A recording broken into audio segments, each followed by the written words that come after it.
Hi friends అందరికీ, నేను మీ PPS Narayana. ఈరోజు ఫ్రెండ్షిప్ డే సందర్భంగా మీకోసం ఒక కవిత రాసిన, అంటే ఫ్రెండ్స్ కోసం.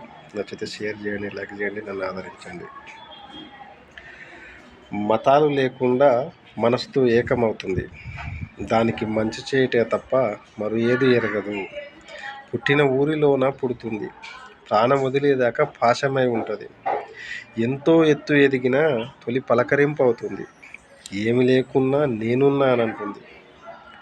తోడబుట్టుల కన్నా తొలి స్థానం అవుతుంది, ఇంతకన్నా మించి ఇంకా ఏముంది. దెబ్బ తగిలితే తొలి పలకరింపు అవుతుంది, అమ్మ నాన్న తర్వాత అంత ప్రేమ పంచుతుంది. కష్టం వచ్చిందంటే కడదాకా తోడు ఉంటుంది, ఒక్క తల్లి కడుపులో పుట్టకున్నా కానీ నేల కొరిగేదాకా కలిసే ఉంటుంది. ఇంతకన్నా దేవుడు ఇంకేమి ఇవ్వాలి, ఇదే కదరా స్నేహ బంధం అంటే.